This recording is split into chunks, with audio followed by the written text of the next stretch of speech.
Hamster Combat'ın CEO'su kim? Bu 250 milyon kullanıcı nedir? Gerçekten 250 milyon kullanıcı mı? Bu cüzdanlara bakacağız demiştik.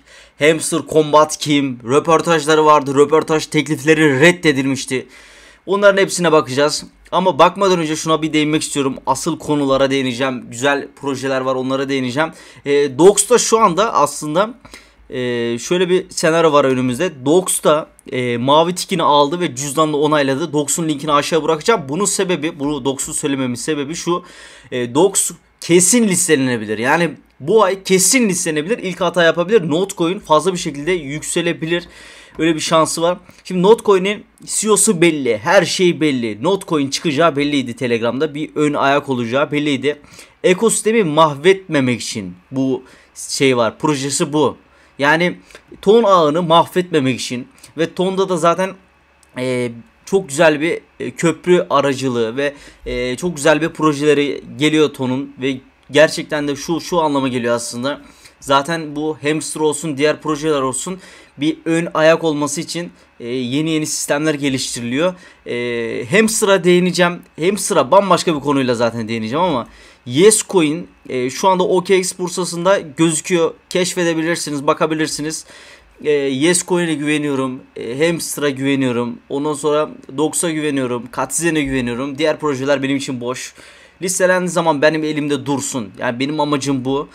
Zaten piyasa Bitcoin'in ne yönüne gidiyor, neler oluyor, bunların hepsini nokta atışı attık gerçekten de. Ne olacak, ne bitecek düşen bir piyasada. Yalan söylemiyorum. Bir önceki videolara bakabilirsiniz. Orada zaten her anlattım. Şimdi Hamster'la alakalı şunu söyleyeceğim. Şimdi Hamster Combat'ın CEO'su vesaire şu olaylar ne dönüyor, ne bitiyor. Şimdi Dox kesin listelenecek. Yescoin Ağustos ayında listeleneceğini düşünüyorum. Tamam. Notu da silelim. Şunu söyleyeceğim. 250 milyon kullanıcı var. 250 milyon kullanıcı var, tamam mı? Yani 10 günde 50 milyon kullanıcı zaten gelmiş, tamam mı? Ve 31 milyonluk, şu anda 250 milyon ve 8 Temmuz'da 200 milyon gözüküyordu. 31 milyonluk YouTube'da takipçisi var ve Twitter'da 11 milyonluk bir kitleye sahip. Bunun CEO'su şu anda gizli ve röportajlara reddediyor. Şöyle bir şey var. Reddetmesinin aslında güzel bir şeyi var.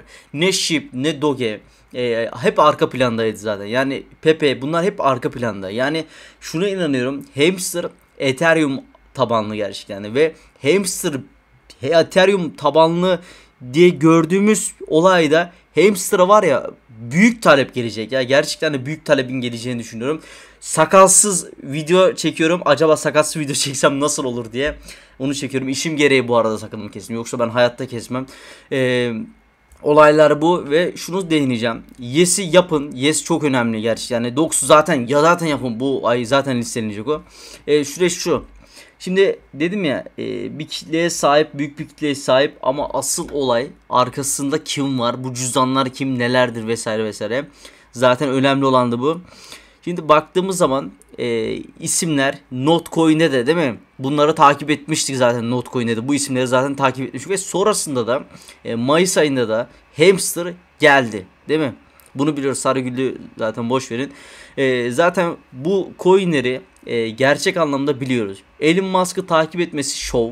Bunun zaten farkındayız. Elon Musk'la bir alakası yok. Bunun alakası yok. Tam olay şu üçüyle alakalı ve şunu söyleyeceğim.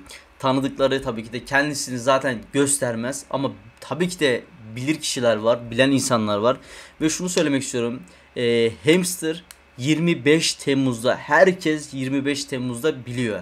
Ama emin olun ki bir önceki videoda anlattığım gibi Lord'u kasın, kreatörü kasın dediğim gibi bir zaman var. Bu ay listelenmemesi sizin için çok iyi. Çünkü Lord'a gidin, kreatöre gidin diye zaten söylüyorum.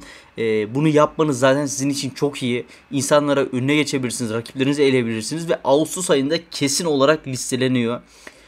Ağustos ayında kesin olarak listeleniyor diyorum ama sahipleri bile bilmiyor daha. Yani şunu şu yüzden söylüyorum. Artık Ağustos ayında da listelemezse bu bir varsayım, tabii ki de varsayım ama süreci bilmemiz gerekiyor. Geçmiş dönemlerde neler oldu? Bunlara göre zaten söylüyorum. Geçmiş dönemlerde bunların hepsinin aynısı oldu vesaire vesaire. Bu konulara geçelim. Asıl olay şu. Büyük bir kitle kazanıldı. Büyük bir senaryolar dönüldü ama Hamster hiçbir zaman X yapmadı.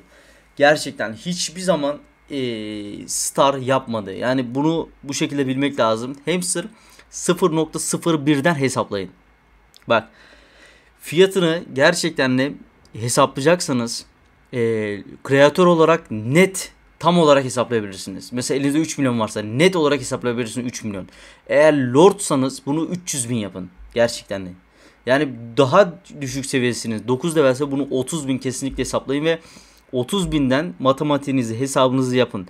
Yani bunu bu şekilde fiyatlayabiliriz. Çünkü Node'da da oldu. Diğer airdroplarda da oldu. Bu meme airdroplarda genellikle sürekli böyle oluyor. Yani şunu unutmamak lazım. %90, %80 Ethereum tabanlı olduğu gözüküyor ki öyledir zaten.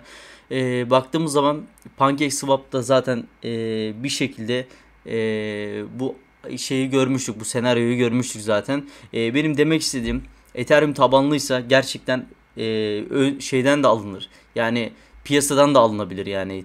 Gerçekten de o zaman büyük atakların yapacağını düşünüyorum. Binance, MXC, bu büyük borsalar, OKX gibi borsalar gerçekten listeleme şansı çok büyük. Yani bu kitle kimse görmedi. Yani Binance'ten bile büyük. Yani bir borsa oluştursa, bir borsa seviyesine gelmiş bir coin aslında.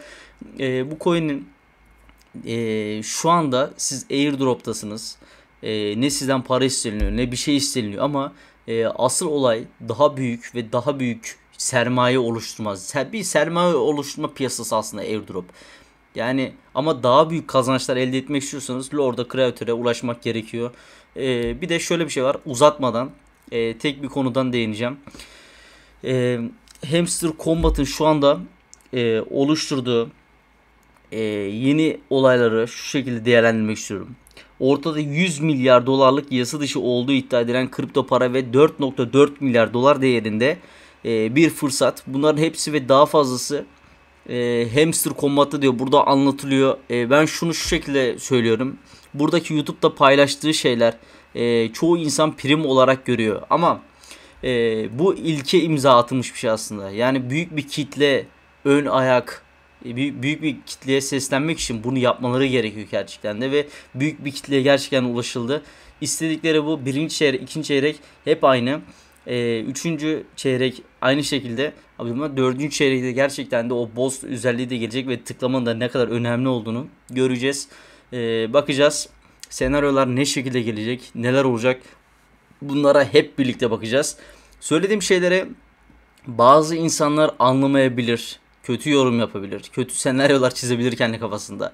Ama ben bu senaryoların öncesini daha önceden çok fazla gördüğüm için zaten bunu anlatıyorum.